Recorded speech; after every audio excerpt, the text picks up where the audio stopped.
सो bonus shares में दो case है बेटा। अभी फोकस करिए, केस क्या है वो नहीं, लिखा हुआ क्या है। Entry for bonus is past, एकदम क्लियरली लिखा होगा। तो एस कंपनी का कैपिटल ऑलरेडी बढ़ा हुआ है, उसको बैक कैलकुलेट करना पड़ेगा। तो बोनस शेयर आ गया 2000, यानी इस कंपनी का, तुम क्रॉस चेक कर लो, 8000 शेयर्स पहले होगा, 10 में से दोगे 8, 2000 और बोनस का बांटे, टोटल 10,000 शेयर्स हो गया। और 2000 8000 का 1:4 रेशियो भी है। इससे आप कंफर्म हो जाएंगे कि कहीं कोई एरर आपसे नहीं हुआ है। अब चूंकि सब्सिडरी ने 2000 शेयर, हमेशा नंबर्स को लेना, रुपया मत लेना, रुपया से चीज कॉम्प्लिकेट होता है। अगर बांटा है बोनस, तो इसमें से एच कंपनी को लेट्स अज्यूम 80% और एस कंपनी को, एस बोल रहा हूँ सॉरी, माइनॉरिटी को 20 मिला होगा। तो ये वाला 1600, ये 400, तो ये 1600 शेयर जो एच को मिला होगा। अब आपको इस फिगर को होल्डिंग कंपनी के पास जो नंबर ऑफ शेयर्स है उसमें प्लस करना पड़ेगा। डिग्री ऑफ होल्डिंग में होल्डिंग कंपनी लिखता है number of shares in S company by total shares of S company. तो ये जो नंबर ऑफ शेयर्स है, इसमें ओल्ड शेयर्स जो पहले से थे प्लस जो बोनस से मिले 1600, वो प्लस करना पड़ेगा। सर लेकिन यहां पे तो आप बोल रहे हैं entry for bonus is past, तो मैं एक लाइन और बोलता हूं, entry for bonus is only for subsidiary company. Holding company bonus के लिए कभी कोई एंट्री पास नहीं कर सकता है, क्योंकि वो कोई अमाउंट कंटेन नहीं करता है। फ्री में मिली हुई चीजों का जर्नल एंट्री नहीं होता है। इसलिए आप ऐसे याद रखना कि बोनस शेयर की पढ़ाई में होल्डिंग कंपनी का बात इररेलेवेंट है, वो हर सम में यहां प्लस होगा ही होगा। होल्डिंग का बोनस शेयर हमेशा आप प्लस करोगे, सम्स कभी पहले से प्लस करके नहीं देगा, नहीं देगा, ये आपको प्लस करना है। तो आप देखो कितना सारा काम हो रहा है एक साथ। आपने बैक कैलकुलेट करके 2000 निकाले, उसके बाद 1600 निकल गया। 1600 निकालने के लिए इतनी मेहनत की हम लोग, इससे डिग्री ऑफ होल्डिंग आ गया हम लोग का। अब ये 2000 शेयर यानी 20,000 रुपया अमाउंट है। तो एओपी टेबल में बोनस हमेशा जनरल रिजर्व से बढ़ता है, प्रेफरेंस। सेकंड प्रेफरेंस अगर जीआर हो ही नहीं तो पीएल होता है। तो जीआर का जो भी ओपनिंग बैलेंस था उसमें से बोनस अमाउंट लेस हो जाएगा, रिमेनिंग अमाउंट लेट से एक्स बचेगा। और अब हम लोग क्लोजिंग जीआर में से एक्स को कंपेयर करेंगे, वही क्लोजिंग माइनस ओपनिंग कर रहे हैं, बट ओपनिंग रिड्यूस होने के बाद इससे हमारा इंक्रीज या डिक्रीज इन जीआर आ जाएगा, जिसे प्रीज टू पोस्ट में बांटते हैं। जैसे प्रॉफिट ड्यूरिंग द ईयर होता है, ये रिजर्व ड्यूरिंग द ईयर है, प्रीज टू पोस्ट में बांट देंगे। और ये ओपनिंग वाला जो रिमाइंडर बचा है, ये तो हमेशा ही कैपिटल प्रॉफिट होता है, वहीं जाएगा। तो ये ट्रीटमेंट आपको एओपी टेबल में करना पड़ेगा। तो कितना जगह ट्रीटमेंट हो रहा है, देखो बहुत सारा ट्रीटमेंट हो रहा है, बट मैनेज करना पड़ेगा। तो एओपी में ओपनिंग में से बोनस अमाउंट को लेस कर देंगे, और जो रिमाइंडर बचेगा उससे क्लोजिंग को कंपेयर करके प्रॉफिट रिजर्व कितना बड़ा निकाल लेंगे। एक काम बैक कैलकुलेट किए, दूसरा काम 1600 शेयर निकाले, तीसरा काम इसमें प्लस किए, चौथा काम यहां पर किए। अब जब आप कॉस्ट ऑफ कंट्रोल में, आखिरी काम एमआई टेबल में, आपको याद होना चाहिए दोनों जगह लिखा रहता है नॉमिनल वैल्यू ऑफ शेयर्स, यहाँ पे लिखा रहता है हेल्ड बाय देम, और यहाँ पे लेस होता है नॉमिनल वैल्यू ऑफ शेयर्स। दोनों जगह ही नॉमिनल वैल्यू माइनस होता है सब्सिडरी का। तो सब्सिडरी कंपनी का ये 1 लाख, अपने आप से सवाल करना इंक्लूडिंग बोनस है क्या? जवाब मिलेगा यस, एंट्री पास हो चुकी थी। इंक्लूडिंग बोनस होना चाहिए, नहीं है तो आपको प्लस करना है, पर वो दूसरा केस में। अभी तो मैंने बोला प्लस है, तो इसका मतलब इस 1 लाख रुपया का 80% नॉमिनल वैल्यू इंक्लूडिंग बोनस यहां पर, और इस 1 लाख का इंक्लूडिंग बोनस 20% यहां पर चला जाएगा। यानी सिंपल भाषा में आप उसको बना दोगे bonus share is past, okay, तो टोटल कैपिटल 80-20 में डिवाइड हो गया। टोटल कैपिटल 80-20 में डिवाइड हो गया। ये तब जब बोनस की एंट्री पास हो रखी है। कितना कुछ कर दिए हम लोग। व्हेन एंट्री इज पास्ट में बैक कैलकुलेट किए, नंबर ऑफ शेयर्स निकाले जो एस ने बांटा, बोनस अमाउंट ये नहीं निकालेंगे तो जीआर से कैसे माइनस करेंगे। फिर लॉजिक सोचो, इससे शेयर निकाला, ये नहीं निकालेंगे तो सब्सिडरी कंपनी का डिग्री ऑफ होल्डिंग कैसे निकालेंगे। इस तरह चलते गए। फिर 20,000 को एंट्री पास की एओपी टेबल में, और लास्ट में नॉमिनल वैल्यू ऑफ शेयर्स को सब जगह ठीक कर दिया। इसका कोई सम नंबर है क्या, देखो तो बेटा एक बार इस वाले केस पर। Sir 9 question number 9। 9 बोला क्या? Question number 9 sir. Question number 9 पर आए। यहाँ पे दो कंपनी है बेटा, हीरो होल्डिंग, सरिन सब्सिडरी। दिसंबर का सम्स है। इनका कैपिटल नजर से खाली निकाल लो, 4 लाख है। कॉपी पेन रेडी है तो। Hero limited acquired shares in Sarin limited on 1 January. मेरा सम दिसंबर का था। दिसंबर का सम में जनवरी में अगर शेयर्स खरीदते हैं, यानी फर्स्ट डे एक्विजिशन, और फर्स्ट डे एक्विजिशन टर्म मैं सिखा चुका हूं। इसमें प्री जीरो होता है, सब कुछ पोस्ट होता है, तो ये सबसे आसान सम होता है। सब कुछ पोस्ट में डालना है, टेंशन ही नहीं है। प्रॉफिट ड्यूरिंग देयर निकला, पोस्ट में डाल दो। रिजर्व्स और पीएल का फिगर 4 लाख 2 लाख अलग अलग दिया हुआ है रेस्पेक्टिवली। ये ओपनिंग बैलेंस हो गया। और क्लोजिंग रिजर्व सरिन का और पीएल यहां दिया हुआ है 3 lakh 2 lakh. On 1 October 2025, again date irrelevant है क्योंकि करंट ईयर में बांटा जाएगा bonus share. Sarin limited issued 1 share for every 4 shares held. तो जब आप पढ़ रहे थे 1 फॉर एवरी मतलब इज 2, 4 तो आप ऐसे भी लिख लो, आपको दोनों चीज दिखने लग गया।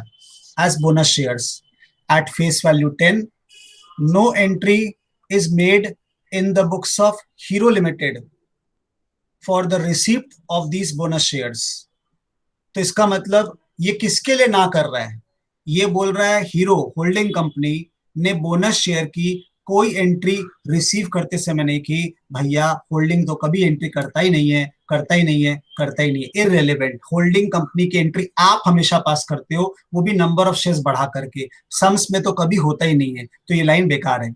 बट कहीं भी नहीं लिखा है सब्सिडरी ने एंट्री पास की कि नहीं की।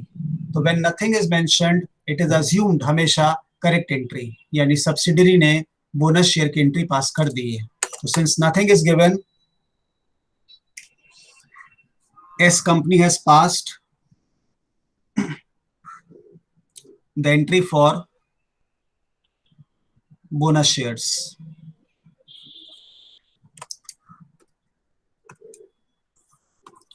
एक क्वेश्चन को टाइम लाइन पे बैठाते जाओ तो बेटा, इससे तुमको तुरंत एनालिसिस करने में इजी रहेगा।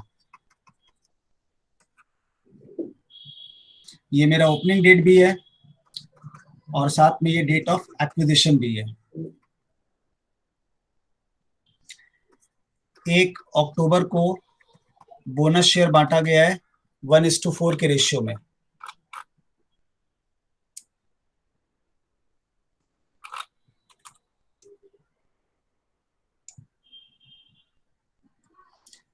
नेक्स्ट इंफॉर्मेशन, सरिन लिमिटेड ने 31 मार्च को डिविडेंड डिक्लेयर किया प्री एक्विजिशन प्रॉफिट से of 25% rate of dividend on its then capital. तो भाई पहले प्लॉट करते हैं। 31 मार्च को प्री डिविडेंड बांटा गया है एट द रेट 25%।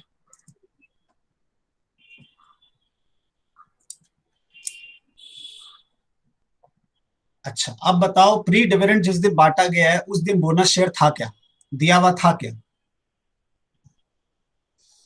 नहीं दिया हुआ था, क्योंकि बोनस तो अक्टूबर में दिया हुआ है। इसका मतलब सम में जो कैपिटल अपने को दिखाई दे रहा है 4 लाख, ये आफ्टर बोनस है। ये मैंने प्रूफ कर दिया कि सिंस नथिंग इज गिवन, सरिन ने एंट्री पास कर दी है। तो ये 4 लाख इज आफ्टर बोनस, यानी आपका क्लोजिंग कैपिटल 4 लाख है। और ये इंक्लूडिंग बोनस है। ऑब्वियस सा बात है, कैसे? बोनस अक्टूबर में दिया जा चुका है, ये प्लस हो चुका है, यानी आपका ओपनिंग कैपिटल विदाउट बोनस कितना था वो आपको निकालना ही पड़ेगा ताकि आप बोनस अमाउंट निकाल सके। तो बोनस का रेशियो 1:4 है बेटा। तो लेट ओपनिंग शेयर्स बिफोर में बोनस 1, तो क्लोजिंग शेयर्स 5,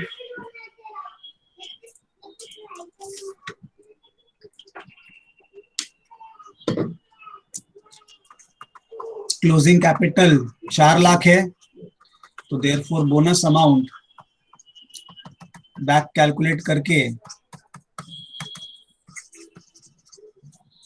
कंफर्म करना 80,000 होगा क्या बेटा?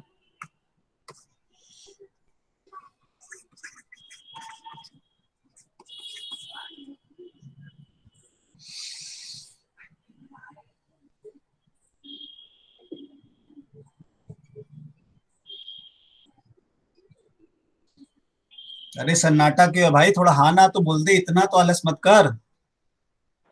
Yes, sir. Yes sir.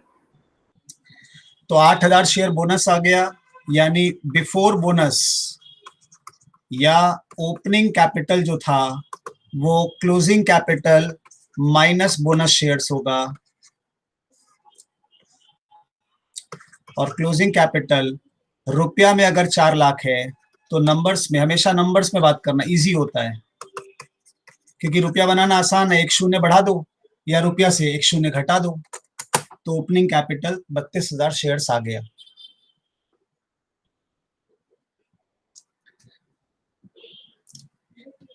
इन सब बातों को टाइमलाइन पे लिख दोगे तो एकदम मीठा मीठा सम्स हो जाएगा। यहाँ 8,000 शेयर बटा, यहाँ पे ओपनिंग कैपिटल 32,000 शेयर्स है। इससे कितना सिंपल हो गया। अब तुम प्री डिविडेंड वाला लाइन पढ़ो कि वो 25% है, तो कॉमन सेंस, जिस दिन 31 मार्च को डिविडेंड दिया गया मेरी कैपिटल 32,000 थी, यानी 3,20,000 थी, उस पे 25% निकाला जाएगा। कोइंसिडेंटली ये भी 80,000 आ रहा है प्री डिविडेंड का अमाउंट। कितना सुंदर ढंग से अपने सारा बात कर लिया, देखो बेटा।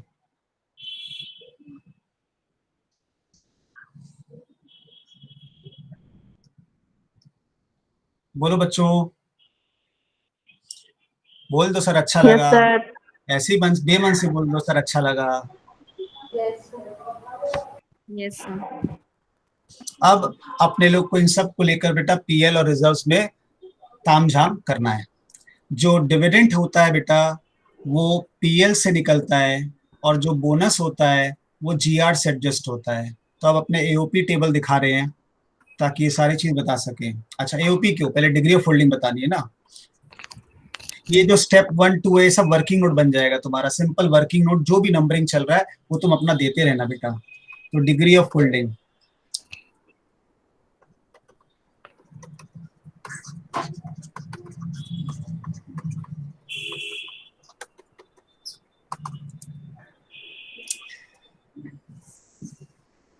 तो एस का टोटल शेयर्स हम लोग अभी अभी बात किए। किसी का अनम्यूट है क्या बेटा? शुभम म्यूट करो बेटा, बैकग्राउंड नॉइज आता है। 40,000 शेयर्स है। ये वाला फिगर क्लोजिंग से लिए जो बोनस इंक्लूड करके है, और number of shares in subsidiary company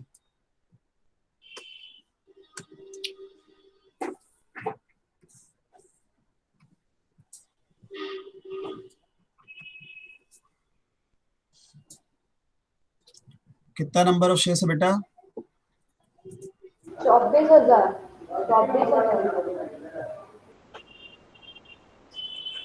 और मेरे को दिख क्यों नहीं रहा है? सर यहाँ पे नॉन करेंट इन्वेस्टमेंट ये 24,000 शेयर ये वाला क्या? Yes sir. हाँ, थैंक यू। तो 24,000 शेयर्स ये हमेशा विदाउट बोनस होगा।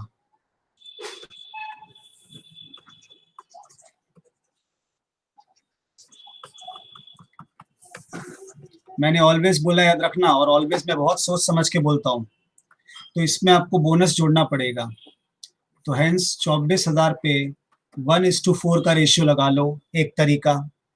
मेरे को भी तो 24 पर 1:4 मिला होगा, यानी 6,000 शेयर्स, ये जोड़ लो।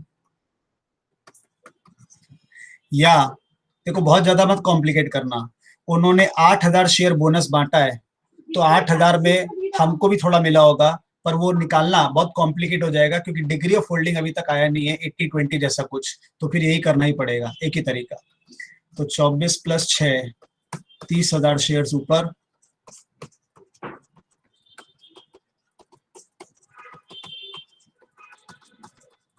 तो 75-25 का रेशियो आ गया बच्चों।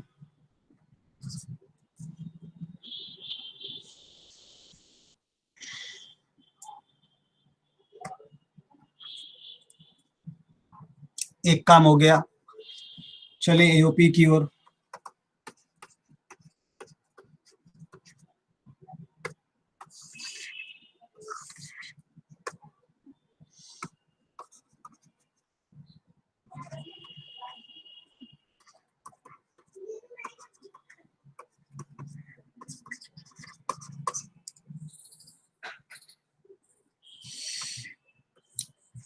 ओपनिंग पीएल कितना था बेटा?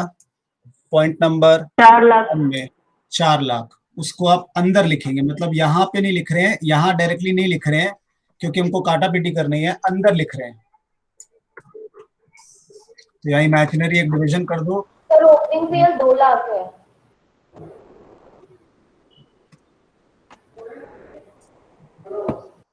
Opening PL 2 lakh. ओपनिंग दिया 4 लाख है जी हाँ, रिजर्व का फिगर 4 लाख, कोई बात नहीं। तो क्या है, ओपनिंग पीएल 2 लाख है। टाइम लाइन को देखो, प्री डिविडेंड है। प्री डिविडेंड का पढ़ाई अपने पढ़े थे, भूल चुके हो, बहुत साल हो गया पढ़े। तो जो भी टोटल प्री डिविडेंड होता है वो ओपनिंग वाले पीएल से लेस हो जाता है, और फिर जो रिमाइंडर बचता है वो क्लोजिंग पीएल से कंपेयर होकर प्रॉफिट ड्यूरिंग द ईयर आता है।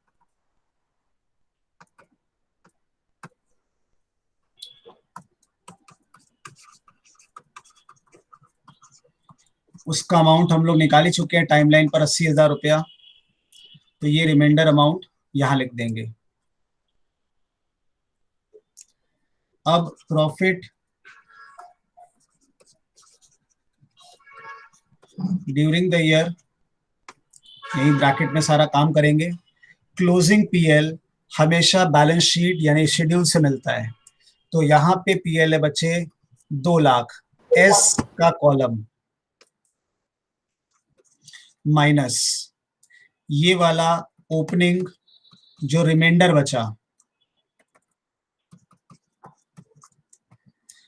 इसका डिफरेंस 80,000 आया, और ये प्रीज टू पोस्ट रेशियो में बढ़ता, पर इस सम में वो रेशियो 0:12 है, इसलिए वो 80,000 पूरा का पूरा यहाँ आ गया रेवेन्यू पीएल वाले कॉलम में।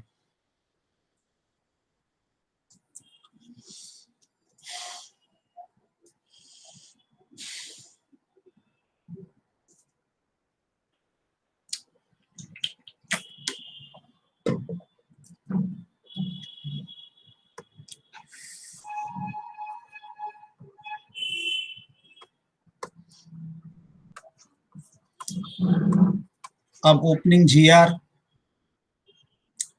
इसमें से बोनस अमाउंट लेस करते हैं। यहाँ मैंने आपका थ्योरी में सिखाया, यानी आप ऐसे समझो, तो बोनस का ट्रीटमेंट पूरा का पूरा प्री डिविडेंड की तरह हो रहा है। कंपेयर करो तो एकदम डिट्टो। किस केस में? जब बोनस की एंट्री एस ने पास कर रखी है, जब एस ने एंट्री पास कर रखी है तब सेम आंसर है, तो सेम ट्रीटमेंट। बोनस अमाउंट अच्छा, अगेन लकीली कोइंसिडेंटली ये 80,000 है, coincidentally bonus amount pre dividend दोनों 80-80 है, रट मत लेना, कोइंसिडेंटली 80 है, यानी 3,20,000 बचा। अब एक बार क्लोजिंग जीआर पे नजर डाल लो, वो तो भैया सिर्फ 3 लाख है, यानी आपका ड्यूरिंग द ईयर घट गया है, थोड़ा सा कम हो गया है, तो डिक्रीज इन जीआर।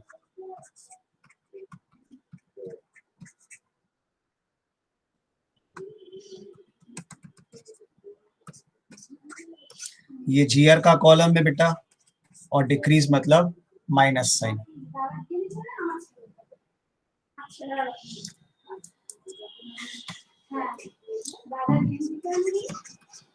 अगर कोई रिवैल्यूएशन ऑफ फिक्स्ड असेट होता, अपवर्ड हो चाहे डाउनवर्ड हो, यहाँ पे प्लस और माइनस साइन के साथ आ जाता, जितना रुपया से बढ़ा या घटा यहां आता, इस जगह पे मैं जगह दिखा रहा हूं, इस फिक्स्ड असेट का डेप्रिसिएशन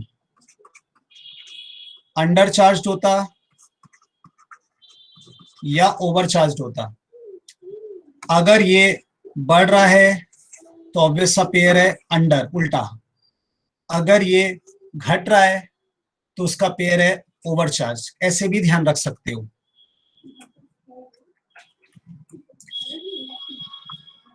ये हम लोग रेवेन्यू पीएल में लिखते हैं, बीच वाला कॉलम था पीएल, कॉन्सेप्ट सोचो, डेप्रिसिएशन पीएल में जाता है, डेप्रिसिएशन गोज टू पीएल, तो कोई टेंशन नहीं रहेगी।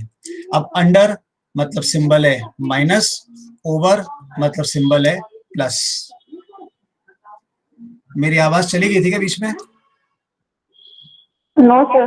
ठीक है, तो अंडर और ओवर चार्ज हो गया। और ऑब्जर्व करो, तो जब ये प्लस होगा हमेशा माइनस होगा, तुम इधर की इंग्लिश भूल जाओ, जब ये माइनस होगा ये प्लस होगा। तुम्हें अमाउंट राइट करना बेटा, पहले उस पर फोकस करना, बाकी सब गया तेल लेने।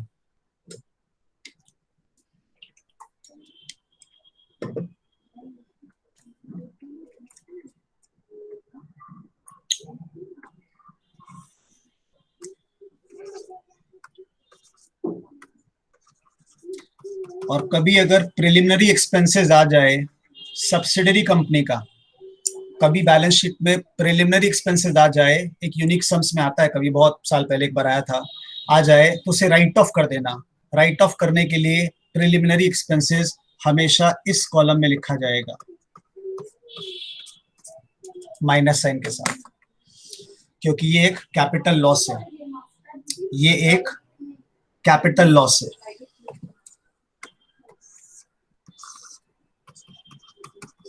टोटल बता बेटा।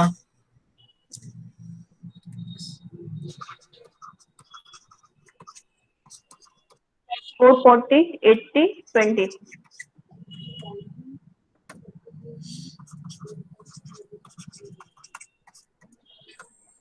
डिग्री ऑफ होल्डिंग में डिवाइड करिए इसको पूरा रो वाइज।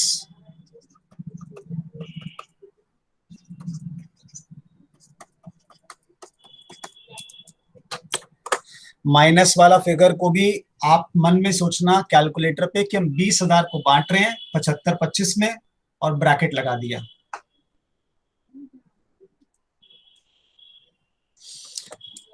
और अब ये तीनों फिगर एमआई में जाएगा, ये वाला कॉस्ट ऑफ कंट्रोल में लेस हो जाएगा, शेयर ऑफ कैपिटल प्रॉफिट बोलकर। ये नाम ही है, इस कॉलम का नाम ही है रेवेन्यू प्रॉफिट, इस कॉलम का नाम ही है कैपिटल प्रॉफिट, कुछ याद भी नहीं करना, इसका नाम है रिजर्व।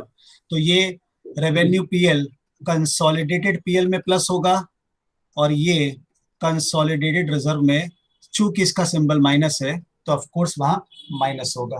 ये छहों का घर फिक्स्ड है, हमेशा चला जाएगा।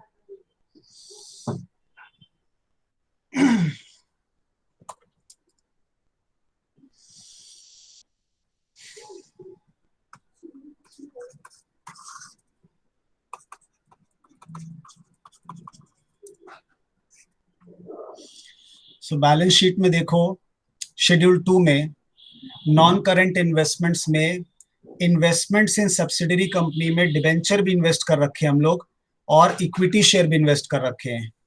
तो इन्वेस्टमेंट इन S limited, debentures, equity share और कल को प्रेफरेंस शेयर आ जाए तो ये तीनों फिगर उठा के लिखते हैं, और ये फिगर बच्चों बैलेंस शीट से आता है, ये फिगर बच्चों बैलेंस शीट से आता है।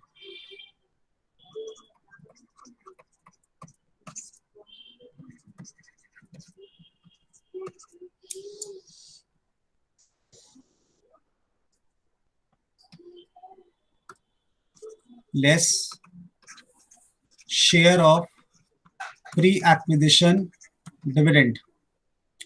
तो इंफॉर्मेशन में जाके पढ़ो, रॉन्ग एंट्री का सम्स था क्या, 0.3 में जाके पढ़ो।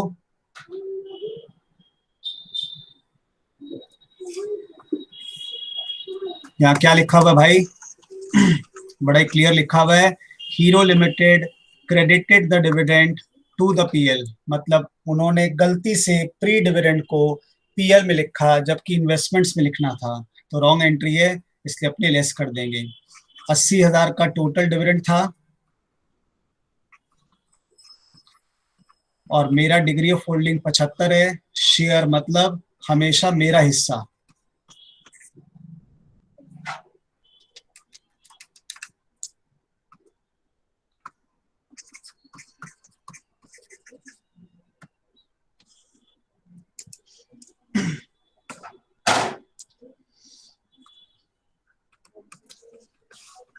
Less nominal value of equity shares. तो भाई नॉमिनल वैल्यू हम लोग डिग्री ऑफ होल्डिंग से निकाल सकते हैं, वहां पे तो निकला वही है, 24 + 6, 30,000 शेयर्स है मेरे पास सामने वाले के। उससे भी आसान तरीका है, उसका टोटल 40,000 है, मेरा 75% है, यानी 30,000 शेयर है। दूसरा तरीका, कितने सारे जगह तरीके हैं। तीसरा तरीका, इनका टोटल कैपिटल 4 लाख है बोनस इंक्लूड करके, क्योंकि इन लोगों ने एंट्री पास कर रखी है, तो 4 लाख टोटल कैपिटल में मेरा 75% यानी 3 लाख रुपया।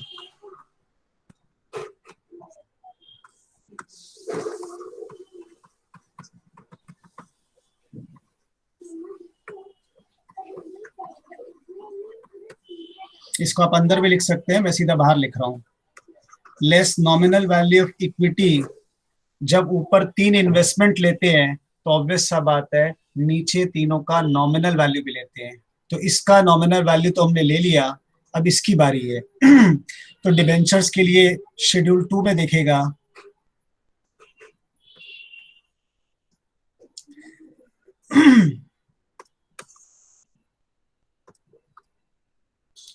तो यहां ब्रैकेट में नॉमिनल वैल्यू 80,000 गिवन है। सर हमेशा रहेगा? हाँ रहेगा, हमेशा रहेगा। नहीं रहेगा तो फिर आप मान लेना 85 ही नॉमिनल वैल्यू है।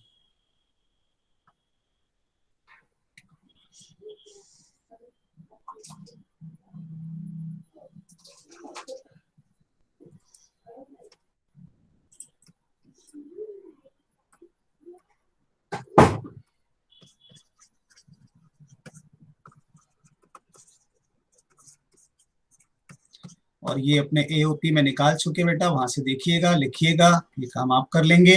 माइनस, अगर लास्ट वाला फिगर टोटल सब्ट्रैक्ट करने के बाद नेगेटिव आए तो आप यहाँ कैप रिजर्व लिख देंगे।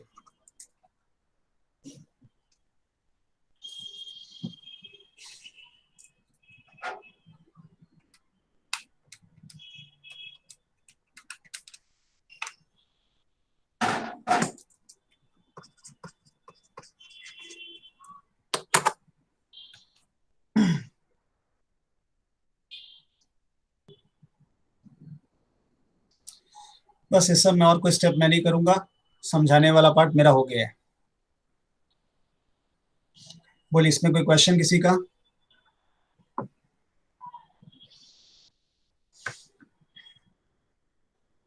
No sir. No sir.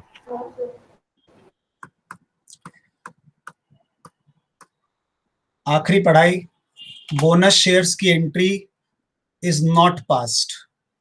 तो एक बात सोचो, एच कंपनी के लिए तो यहां भी वही आंसर है, यहां भी वही आंसर है, यानी एच ने तो कभी एंट्री पास करी ही नहीं है, आप ही को प्लस करना पड़ेगा। जैसे यहाँ 24,000 शेयर्स में अपने लोग 6,000 प्लस किए थे, ये तो दुनिया के सारे सम में करना पड़ेगा, चाहे बोनस का कोई भी केस हो।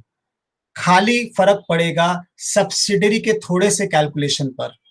तो when bonus entry is not passed by subsidiary company, तो उसमें सबसे ज्यादा चेंज, सबसे बड़ा चेंज कहां आता है? देखो, अब सब्सिडरी का जो कैपिटल बैलेंस शीट में है,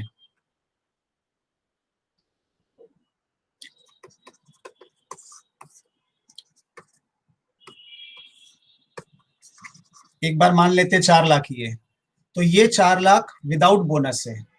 अब आपको इसमें भी बोनस जोड़ना पड़ेगा,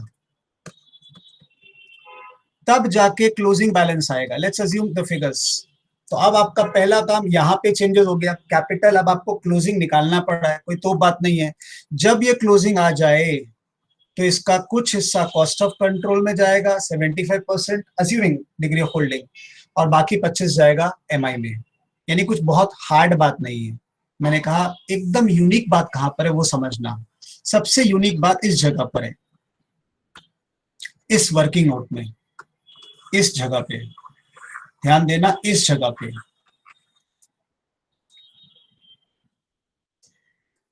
एओपी कैलकुलेशन में जीआर ओपनिंग से बोनस माइनस होगा, और हम लोग बचा हुआ को कंपेयर करते थे, पर अब नहीं करेंगे। अब बस खाली मैथ्स लिख के रख लो।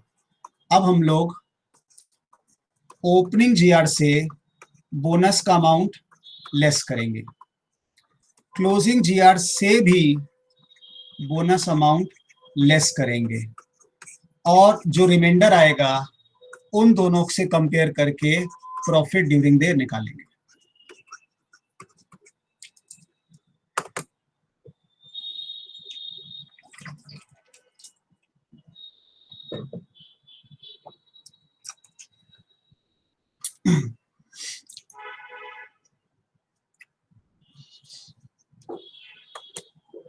थोड़ा और कॉमन सेंस लगाएं तो let's say opening GR 10 lakh, 2 minus किए, क्लोजिंग जीआर 20 लाख, 2 माइनस किए, इन दोनों से डिफरेंस निकाले प्रॉफिट ड्यूरिंग द ईयर, तो 18 माइनस 8 10।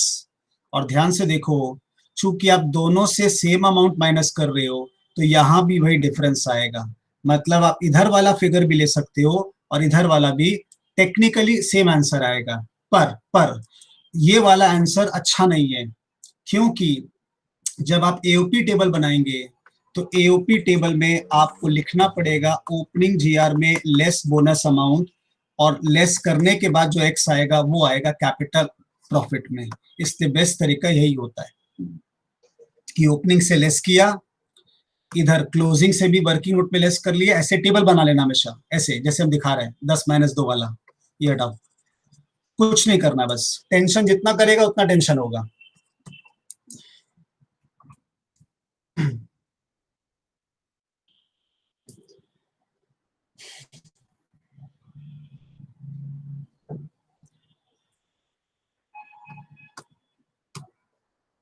डन बच्चों?